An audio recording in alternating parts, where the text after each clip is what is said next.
When it comes to doing what Jesus does, there's something really important I think we need to understand right off the bat. The first is that it says, do what Jesus does, not do what Jesus did. That this is not about trying to look back and just mimic everything that Jesus did in Scripture. But this is about recognizing that Jesus is still doing it today. And we can get this really when we look at the Great Commission, the final instructions Jesus gives to his disciples.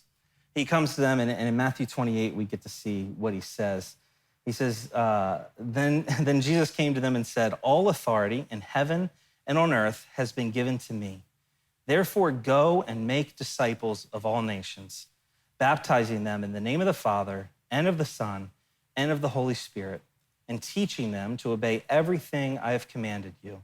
And surely I am with you always to the very end of the age.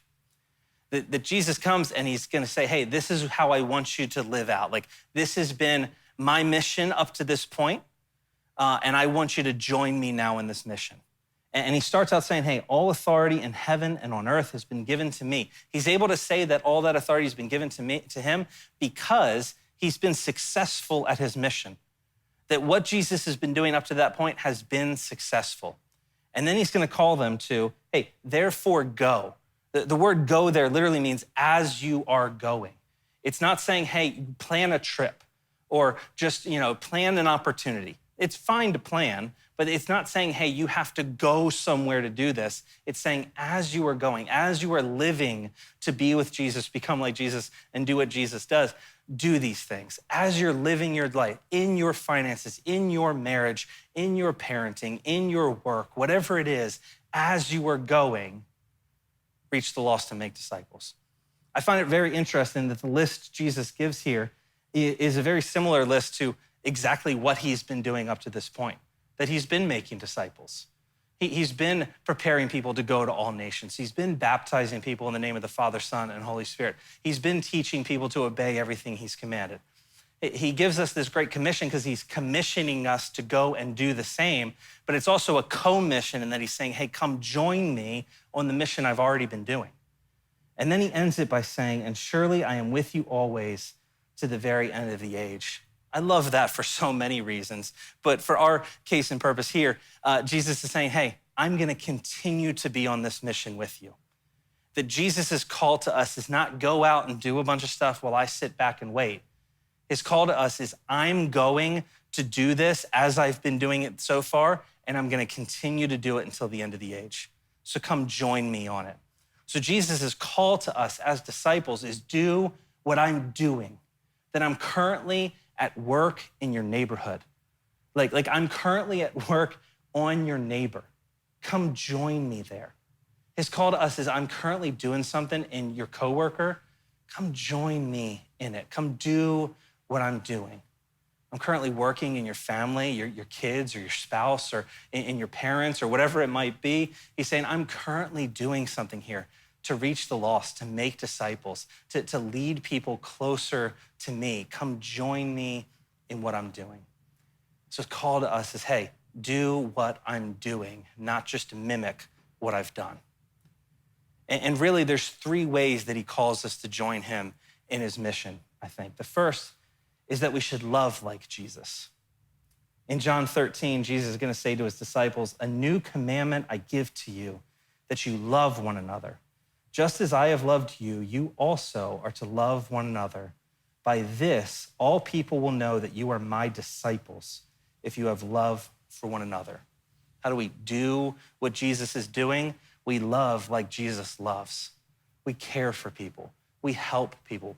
We're gonna speak to them kindly. We're going to lead them closer to Jesus. We're gonna love them in every possible way that we can love them. The second thing he calls us to is serve like Jesus. Matthew 20, it's gonna say, but Jesus called them to him and he said, you know that the rulers of the Gentiles lord it over them and their great ones exercise authority over them. It shall not be so among you, but whoever would be great among you must be your servant, and whoever would be first among you must be your slave. Even as the Son of Man came not to be served, but to serve, and to give his life as a ransom for many. That if we're gonna do what Jesus is doing, that means we need to serve like Jesus served. That he didn't come here to set up a kingdom so that everybody would just do everything for him.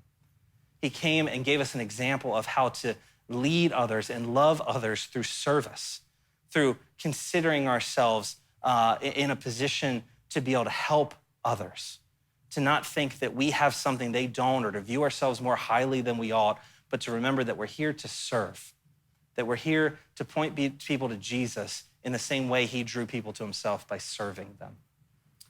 The third way, I think, is to give like Jesus. In Matthew 10, Jesus says, freely you have received, freely give. That we're to give generously of our time, of our talents, of our treasure, however you want to phrase it. That we're to give generously of what we have. That we're able to serve people and love people by how we give of our time to the church or to the community or to the people around us. That we're able to give freely the grace and the forgiveness and the love that we've received. That Jesus has forgiven us, how much more should we freely give forgiveness to those around us? That Jesus is calling us to make an impact in the world, to do what he's doing by loving like he does, by serving like he does, and by giving like he does.